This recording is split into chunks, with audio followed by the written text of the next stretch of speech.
नमस्कार, स्वागत आहे तुमचं कृषी जागरणमध्ये पॉवर्ड बाय स्टील इंडिया आणि मी प्रतीक्षा काकडे. पाहूया बातम्यांचा वेगवान आढावा. त्याआधी नजर टाकूया आजच्या टॉप हेडलाईन्सवर.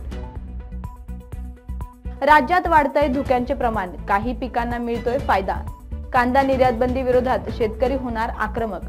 गोकुळ दूध संघ उभारणार सौर ऊर्जा प्रकल्प. पीएम किसानचा हप्ता मिळण्यासाठी 15 जानेवारीपर्यंत ई-केवायसी मुदत. अवकाळी गारपिटीमुळे राज्यातील द्राक्ष उत्पादकांचे नुकसान. पाहूया या संदर्भात सविस्तर बातम्या. सध्या देशात प्रचंड थंडी आहे. यावेळी थंडीने दाट धुकेही आणले आहे. वास्तविक धूक सर्व पिकांना हानी पोहोचवत नाही. काही पिकांसाठी रामबाण उपायही मानला जातो, कारण धुक्यामुळे या पिकांचे उत्पादन तर वाढतेच, पण दर्जाही सुधारतो. धुकं हे रब्बी पिकांपैकी एक गहू आणि काही कडधान्यांसह तेलबिया पिकांसाठी खूप फायदेशीर आहे. धुक्यामुळे तापमानात घट होते आणि तापमान जितके कमी होईल तितके गव्हाचे उत्पादन चांगले होते. यामुळे उत्तर भारतातील शेतकरी रब्बी हंगामात धुके अत्यंत शुभ मानतात. एवढेच नाही तर धुक्यामुळे पाण्याची कमतरताही पूर्ण होते. धुक्यामुळे गव्हाच्या पिकाला पाण्याची गरज कमी होते, ज्यामुळे शेतकऱ्यांचा सिंचन खर्चही कमी होतो. यावेळी गव्हाच्या पिकाला पाण्याची गरज असते. मात्र उत्तर भारतातील बहुतांश भागात अद्याप हंगामानुसार पुरेसा पाऊस झालेला नाहीये. मात्र धुक्याने शेतकऱ्यांची चिंतेतून सुटका केली आहे. यामुळे शेतकऱ्यांचे चेहरे उजळत आहेत. केंद्र सरकारने घेतलेल्या कांदा निर्यात बंदीच्या निर्णयामुळे कांदा उत्पादक शेतकऱ्यांचे कोट्यवधी रुपयांचे नुकसान झाले. राज्यात कांद्याच्या निर्यात बंदी विरोधात शेतकऱ्यांसह शेतकरी संघटना जोरदार आंदोलन करतायत. दरम्यान मागच्या कित्येक दिवसांपासून हा लढा सुरू आहे, परंतु सरकार यावर कोणतेच ठोस पाऊल उचलत नसल्याने राज्यातील विविध शेतकरी संघटनांकडून असहकार आंदोलनाचा इशारा देण्यात आलाय. राज्यात कांद्याच्या निर्यात बंदी विरोधात शेतकऱ्यांसह शेतकरी संघटना जोरदार आंदोलन करत आहे. दरम्यान मागच्या कित्येक दिवसांपासून हा लढा सुरू आहे, परंतु सरकार यावर कोणतेच ठोस पाऊल उचलत नसल्याने राज्यातील विविध शेतकरी संघटनांकडून असहकार आंदोलनाचा इशारा देण्यात आलाय. सद्यस्थितीत लाल कांदा 500 ते 2000 रुपये क्विंटल दराने विक्री होत आहे. शेतकऱ्यांचा खर्चही भरून निघत नसल्याने निर्यात बंदी उठवण्यासाठी राज्यातील शेतकरी संघटनांनी एकत्रितपणे असहकार आंदोलनाची हाक दिली. या आंदोलनात रघुनाथदादा पाटील यांची शेतकरी संघटना, विठ्ठलराजे पवार यांची शेतकरी संघटना, रयत क्रांती शेतकरी संघटना, शेतकरी संघर्ष संघटना, स्वाभिमानी शेतकरी संघटना, प्रहार व छावा यांसारख्या संघटनांनी सहभाग घेतला. कोल्हापूर जिल्हा सहकारी दूध उत्पादक संघ कोल्हापूर गोकुळने सोलार ओपन ऍक्सेस स्कीम अंतर्गत 6.5 मेगावॅट कॅपॅसिटीचा सौर ऊर्जा प्रकल्प मुपो लिंबेवाडी तालुका करमाळा जिल्ह्यात सोलापूर येथे मे सर्जन रियालिज प्राली पुणे यांच्या वतीने उभा करण्यात आलेला सोलार पार्कमध्ये स्वतःची 18 एकर जागा खरेदी करून हा प्रकल्प उभारत असल्याची व यामुळे गोकुळच्या वीज बिलामध्ये वर्षाला तब्बल 6.5 कोटी रुपयांची बचत होणार असल्याची माहिती गोकुळचे चेअरमन अरुण डोंगळे यांनी दिली.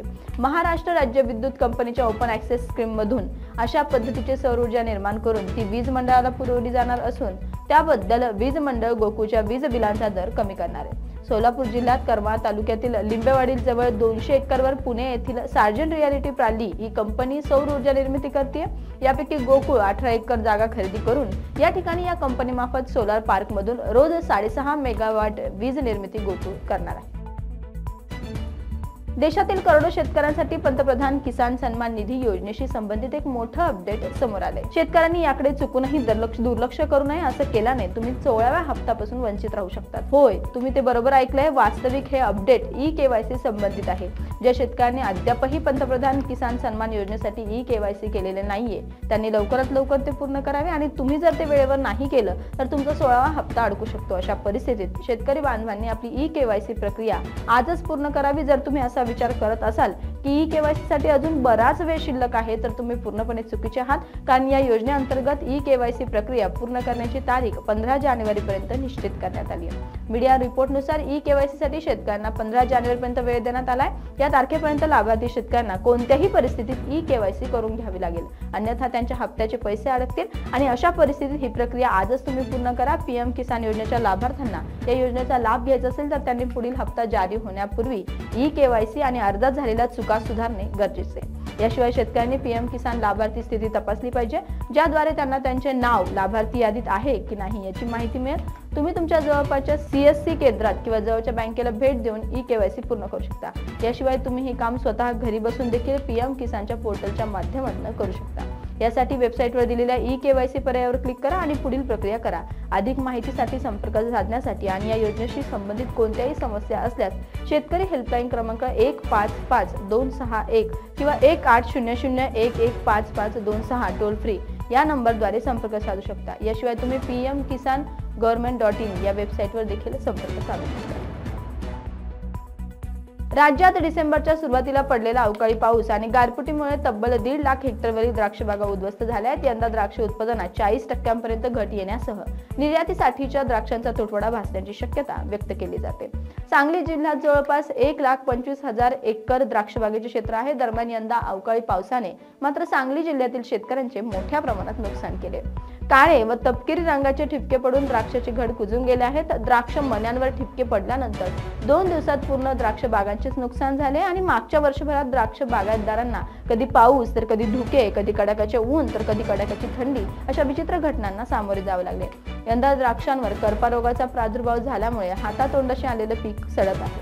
अवकाळी पावसामुळे घडांवर काळे व तपकिरी रंगाच्या पसरणाऱ्या ठिपक्यामुळे सांगली जिल्ह्यातील 10,000 एकरातील द्राक्ष बागांना फटका बसलाय। घडकुजमुळे जवळपास 250 कोटी रुपयांची द्राक्ष शेतकऱ्यांनी रस्त्यावर फेकली गेल्याची माहिती जिल्ह्यातील शेतकऱ्यांनी दिली आहे। तर आता बुलेटिन मध्ये वेळ झाली इथेच थांबण्याची। तसंच कृषीच्या वेगवान बातम्या पाहण्यासाठी आणि नवनवीन व्हिडिओ पाहण्यासाठी कृषी जागरण मराठी चॅनलला सबस्क्राईब करायला मात्र विसरू नका। नमस्कार।